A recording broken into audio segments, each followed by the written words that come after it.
Welcome to Chandru maths. SSC selection post phase 13ல டோட்டலாக 2400 vacancy கிட்ட இருக்குது. ஓகே, பட் இது ஒன்றுக்குமே வந்து பார்த்தீங்கன்னா வேறு மாதிரி குவாலிஃபிகேஷன் இருக்கும். எல்லாருமே எல்லா போஸ்ட்டுக்கும் எலிஜிபிளாக இருக்க மாட்டாங்க. ஸோ நான் வந்து ஒவ்வொரு கேட்டகரி வைஸ், அதாவது இந்த மாதிரி எஜுகேஷன் குவாலிஃபிகேஷன் இருக்கிறவங்களுக்குன்னு இருக்கக்கூடிய மொத்த போஸ்ட்டையும் நான் ஒவ்வொரு வீடியோவில் எடுத்துகிட்டு வரோம். ஓகே, அந்த சீரீஸில் இன்றைக்கி நம்ம பார்க்க போகிறது வந்து 2வது வீடியோ.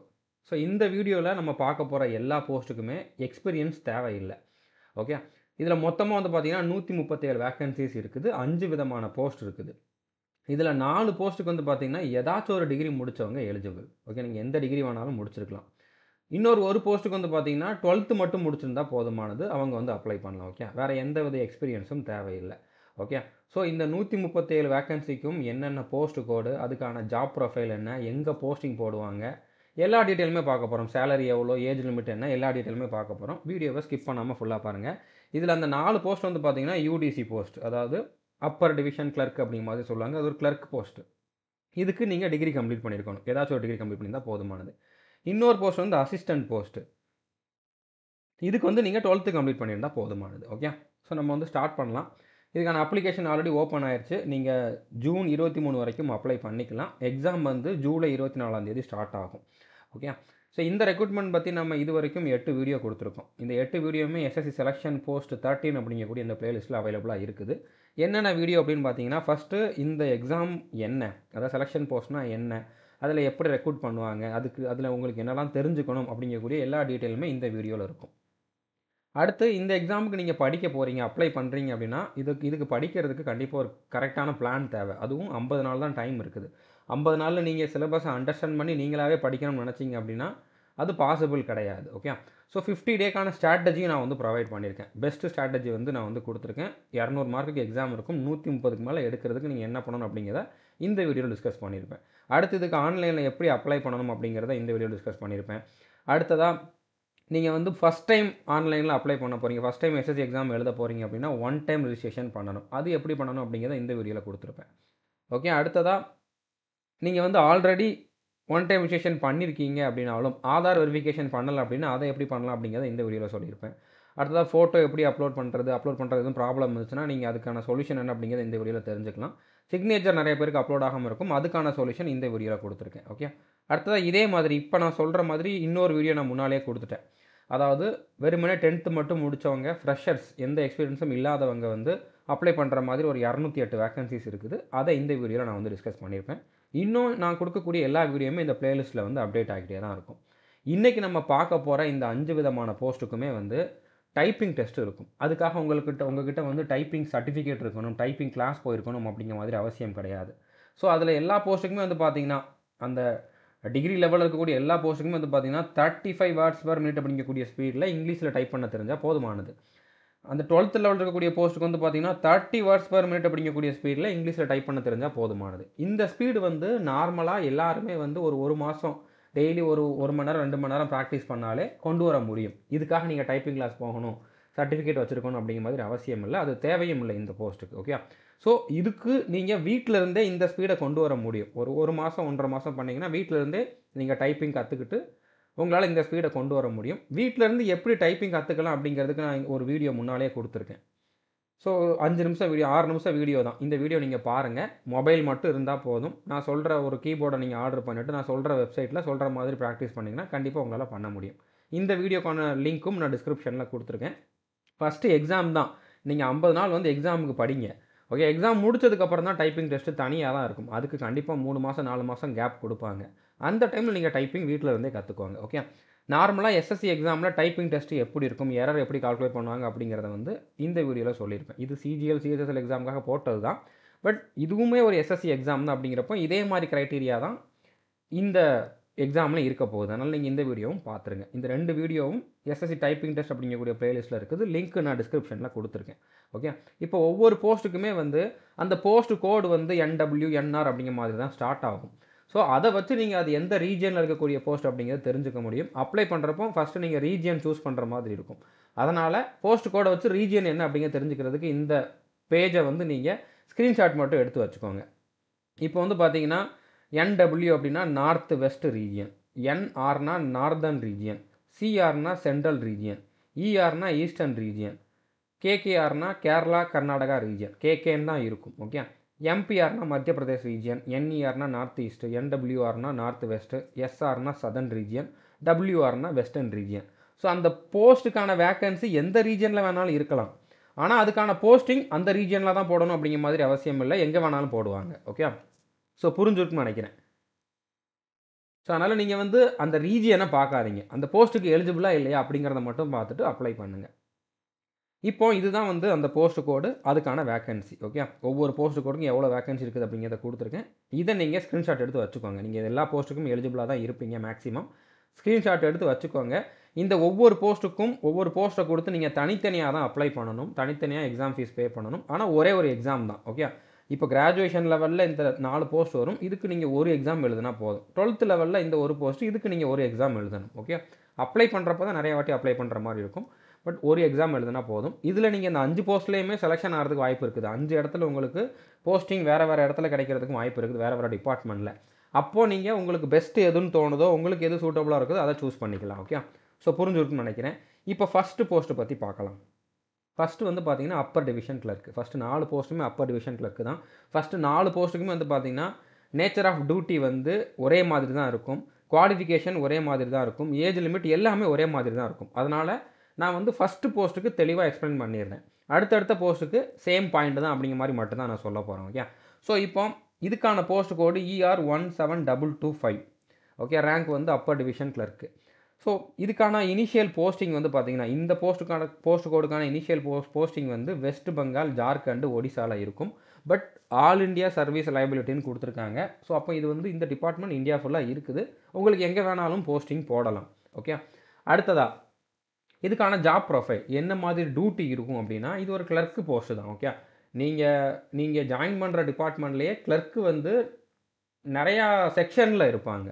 ஸோ அது என்னென்ன செக்ஷன் அப்படின்னா, எஸ்டாப்ளிஷ்மெண்ட் அப்படின்னு ஒரு செக்ஷன் இருக்கும். மெயிலெலாம் வரும்ல, அதெல்லாம் வந்து பார்க்குறது, மெயில் அனுப்புறது. அதுக்கப்புறம் அந்த ஆஃபீஸில் வேலை பார்க்குறவங்களுடைய டீட்டெயில்ஸ், அவங்களுடைய சர்வீஸ் புக்கு, அவங்களோட லீவ் ரெக்கார்ட்ஸு அதெல்லாம் மெயின்டைன் பண்ணுறது. அந்த இதை வந்து எஸ்டாப்ளிஷ்மெண்ட் அப்படிங்கிற மாதிரி சொல்லுவாங்க.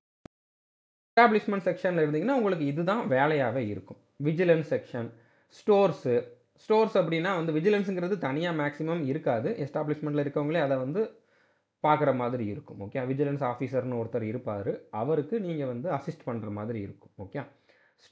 ஸ்டோர்ஸ் அப்படின்னா இப்போ எந்த டிபார்ட்மெண்ட்டாக இருந்தாலும் அங்கே வந்து கம்ப்யூட்டர் இருக்கும், நோட் இருக்கும், அடுத்ததாக வந்து பென் இருக்கும், அடுத்ததாக பேப்பர் இருக்கும். இதை எல்லாமே வந்து ஒரு செக்ஷனில் வந்து ஸ்டாக் வச்சுருப்பாங்க. அவங்க தான் அந்த ஆஃபீஸில் இருக்கக்கூடிய அந்த பொருளெல்லாம் வந்து மேனேஜ் பண்ணுவாங்க. கம்ப்யூட்டர் வந்து ஒர்க் ஆகலைன்னா புதுசாக கம்ப்யூட்டர் வாங்கி கொடுக்குறது, கீபோர்டு ஒர்க் ஆகலைன்னா அதை மாற்றி கொடுக்குறது, எங்கெங்கே எத்தனை கீபோர்டு இருக்குது, எவ்வளோ பேப்பர் வந்து நம்ம இஷ்யூ பண்ணுறோம், ஃபைல் கொடுக்கணும், நோட்டு கொடுக்கணும், ஈவன் பென்னு, பேப்பர், பென்சில் எல்லாமே வந்து இந்த செக்ஷனில் இருக்கும். அந்த செக்ஷனை, அந்த ஸ்டோர் செக்ஷனை மெயின்டைன் பண்ணுறது ஒரு கிளர்க்காக தான் இருப்பாங்க. ஓகே. அதே மாதிரி அக்கௌண்ட் செக்ஷனாக சேலரி டீட்டெயில்ஸ் எல்லாமே பார்க்குறது, ஃபண்டெல்லாம் வந்து மேனேஜ் பண்ணுறது, பில்ஸுமே அதுதான். ஓகே. இன்டர்னல் ஆடிட்டுன்னு தனியாக ஒரு செக்ஷன் இருக்காது. இன்டர்னல் ஆடிட்னா நீங்கள் வேலை பார்க்குற அந்த டிபார்ட்மெண்ட்டில் அந்த அந்த ஆஃபீஸில் நீங்களே ஆடிட் பண்ணுறது தான் இன்டர்னல் ஆடிட் அப்படிங்கிறது. அது வந்து எப்போ தான் பண்ணுவாங்க அப்படின்னால இது மட்டும் உங்களுக்கு வேலையாக இருக்கிற மாதிரி இருக்காது, இதுவும் ஒன் ஆஃப் த டியூட்டியாக இருக்கும். மெயின்டெனன்ஸ்னால் ஃபைல்ஸ், ரெக்கார்ட்ஸ் எல்லாம் மெயின்டைன் பண்ணுற மாதிரி இருக்கும். ப்ரோட்டோகால், ட்ரைனிங் செக்ஷனில் இருந்தீங்க அப்படின்னா ட்ரைனிங் வர்றவங்க போகிறவங்களோட ரெக்கார்ட்ஸ் மெயின்டைன் பண்ணுறது, அவங்களுக்கு சர்டிஃபிகேட் ரெடி பண்ணுறது, ஷெட்யூல் ரெடி பண்ணுறது, டைம் டேபிள் ரெடி பண்ணுறது, மெட்டீரியல்ஸ் ரெடி பண்ணுறது, ஃபேக்கல்ட்டிஸை வந்து கரெக்டான டைமுக்கு வர சொல்கிறது, அந்த மாதிரி வேலைகள் இருக்கும். ஓகே. ஸோ இதுதான் நம்ம பார்க்க போகிற 4 போஸ்ட்டுக்குமே இருக்கக்கூடிய டியூட்டி. நான் திரும்ப அதை வந்து ரிப்பீட் பண்ண மாட்டேன். ஓகே. இந்த எல்லா போஸ்ட்டுக்குமே, இந்த 4 போஸ்ட்டுக்குமே வந்து நீங்கள் ஏதாச்சும் ஒரு டிகிரி முடிச்சிருந்தீங்கன்னா எலிஜிபிள். அதுக்கப்புறம் இதில் வந்து டைப்பிங் டெஸ்ட்டு உண்டு அப்படிங்கிறத நான் சொல்லியிருந்தேன். ஓகே. அது எக்ஸாம் முடிஞ்சதுக்கப்புறம் ஒரு 3 மாதமாவது மினிமம் டைம் இருக்கும். அதுக்கப்புறம் தான் வந்து டைப்பிங் இருக்கும். டைப்பிங் வந்து உங்களுக்கு இங்கிலீஷ் லாங்குவேஜில் பண்ணால் போதுமானது, கம்ப்யூட்டரில் தான் பண்ணுற மாதிரி இருக்கும். 35 வேர்ட்ஸ் பர் மினிட் அப்படிங்கக்கூடிய ஸ்பீடில் எரர் இல்லாமல் நீங்கள் டைப் பண்ணுற மாதிரி இருக்கும். 10 மினிட்ஸ் வந்து டைப்பிங் டெஸ்ட்டு இருக்கும். ஓகே. ஸோ புரிஞ்சுருக்குன்னு நினைக்கிறேன். ஸோ இந்த டிபார்ட்மெண்ட், இந்த போஸ்ட்டு கோடுக்கான டிபார்ட்மெண்ட் வந்து பார்த்தீங்கன்னா ministry of textiles. Okay. Central silk போர்டில் உங்களுக்கு வந்து போஸ்டிங் இருக்கும். ஸோ இந்த சில்க் போர்டு அப்படிங்கிறது பெங்களூரில் கூட இருக்குது. ஓகே. இந்த இடத்துல மட்டும் இல்லை, பெங்களூரில் கூட இருக்குது. அதனால தான் ஆல் இண்டியா சர்வீஸ் லைபிலிட்டி அப்படிங்கிறத கொடுத்துருக்காங்க. சேலரின்னு பார்த்தீங்கன்னா இதுதான் பேசிக் பே. ஸ்டார்டிங்கில் மாதம் உங்களுக்கு வந்து 32,000லேருந்து 35,000 வரைக்கும் சேலரி இருக்கும். நீங்க கவர்மெண்ட் குவார்ட்டர்ஸ்ல இருந்தாலே உங்களுக்கு இவ்வளோ இருக்கும். குவார்ட்டர்ஸ் குடுக்கலன்னா இன்னும் கூட போகும். ஓகே. 40,000 கிட்ட கூட போகும். ஸோ மினிமம் ஒரு 32,000லேருந்து 35,000 வரைக்கும் சேலரி இருக்கும். ஓகேவா? இந்த சேலரியுமே வந்து உங்களுக்கு ஒவ்வொரு வருஷமும் இன்கிரிமெண்ட் ஆகிக்கிட்டே இருக்கும். புரமோஷன் வந்ததுக்கப்புறம் அதிலேயும் சேலரி இன்னும் கொஞ்சம் இன்க்ரீஸ் ஆகும். ஏஜ் லிமிட் இந்த 4 போஸ்ட்டுக்குமே ஒரே ஏஜ் லிமிட் தான். 18 to 25. இது வந்து யூஆர், இடபிள்யூஎஸ் கேட்டகரியில இருக்கவங்களுக்கு தான் 18 to 25. அதுவே நீங்க வந்து ஓபிசி கேட்டகரியில இருந்தீங்க அப்படின்னா, உங்களோட ஏஜ் வந்து 28 வரைக்கும் இருக்கலாம். அதுவே நீங்க எஸ்சி இல்லன்னா எஸ்டி கேட்டகரியில இருந்தீங்க அப்படின்னா 30 வயசுக்குள்ள இருக்கலாம். ஓகே. இது குரூப் சி லெவல்ல உள்ள ஒரு போஸ்ட்டு. இதுக்கு மேல், ஃபீமேல் எல்லாருமே வந்து அப்ளை பண்ணலாம். பிடபிள்யூ கேண்டிடேட்டுமே எலிஜிபிளா தான் இருப்பீங்க. நீங்க எஸ்எஸ்சியோட வெப்சைட்ல அப்ளை பண்ண ஸ்டார்ட் பண்ணுங்க. பிடபிள்யூ கேண்டிடேட்டுக்கு சொல்றேன். ஓகே. இந்த போஸ்ட் கோட குடுத்து நீங்க அப்ளை பண்ணுங்க. உங்களோட டிசேபிலிட்டி எல்லாமே நீங்க முன்னாலேயே குடுத்துருப்பீங்க. ஸோ நீங்க இந்த போஸ்ட்டுக்கு எலிஜிபிளா இல்லையா அப்படிங்கிறத ஆட்டோமேட்டிக்கா அந்த சிஸ்டம்லேயே காட்டிரும். நீங்க நோட்டிஃபிகேஷன்ல கூட பார்க்க வேண்டாம். ஓகே. ஸோ அந்த மாரி நீங்க வந்து செக் பண்ணிக்கலாம். உங்களோட எலிஜிபிலிட்டி இருக்குதா இல்லையான்னு சொல்லி. இந்த போஸ்ட் கோடுக்கு டோட்டலா 19 வேக்கன்ஸீஸ் இருக்குது. அதில ஒவ்வொரு கேட்டகரிக்கும் எவ்வளோ வேக்கன்ஸி அப்படிங்கிறத நான் வந்து குடுத்துருக்கேன். ஓகே. ஸோ நீங்க வந்து பார்த்துக்கலாம். அடுத்த போஸ்ட். அடுத்து நம்ம 2வதா பார்க்க போற போஸ்ட் வந்து பார்த்தீங்கன்னா, இதுவுமே அப்பர் டிவிஷன் கிளர்க் தான். இதில வந்து 41 போஸ்ட் மொத்தமா இருக்குது. அதில 16 போஸ்ட்டுக்கு வந்து ஹிந்தி டைப்பிங் தெரிஞ்சவங்க தேவை. மிச்சம் இருக்கக்கூடிய 25 போஸ்ட்டுக்கு இங்கிலீஷ் டைப்பிங் தெரிஞ்சவங்க தேவை. ஓகே. ஸோ உங்களுக்கு ஹிந்தி டைப்பிங் தெரியாது அப்படின்னா பிரச்சனை இல்ல. நீங்க இந்த 16 போஸ்ட்டுக்கு மட்டும் தான் எலிஜிபிளா இருக்க மாட்டீங்க. இந்த 25 போஸ்ட்டுக்கு எலிஜிபிளா இருப்பீங்க. ஓகே. ஸோ இந்த போஸ்ட் கோட் வந்து பார்த்தீங்கன்னா, KK 11525 கேரளா, கர்நாடகால வந்து இனிஷியல் போஸ்டிங் இருக்கும். பட் இதில வந்து உங்களுக்கு எங்க வேணாலும் ட்ரான்ஸ்ஃபர் பண்ணலாம். நீங்க கண்டிப்பா இதே டிபார்ட்மெண்ட் தமிழ்நாட்டில இருக்குன்னா, தமிழ்நாட்டுக்கும் வந்துக்கலாம். ஓகே. சேம் டியூட்டி தான். எந்த சேஞ்சுமே கிடையாது. அப்படியே இதில இருக்கும். வேற எதுவுமே வந்து இதில சேஞ்ச் ஆயிருக்காது. ஒரே மாதிரி தான் வேலை இருக்கும். கிராஜுவேஷன் முடிச்சிருந்தா போதும். இதிலேயுமே டைப்பிங் உண்டு. சேம் தான். எதுவுமே சேஞ்ச் கிடையாது. ஓகே. ஸோ டைப்பிங்கில இந்த போஸ்ட்டுக்கு வந்து நீங்க ஹிந்தி டைப்பிங் தெரிஞ்சிருந்தா அதுவும் பண்ற மாரி இருக்கும். இங்கிலீஷும் பண்ற மாரி இருக்கும். இல்ல எனக்கு இங்கிலீஷ் மட்டும் தான் தெரியும் அப்படின்னா, நீங்க இங்கிலீஷ்ல மட்டும் பண்ணா போதும். இந்த 25 போஸ்ட்டுக்கு அப்படின்னா, இங்கிலீஷ் டைப்பிங் 35 வேர்ட்ஸ் பெர் மினிட்ல பண்ணணும்.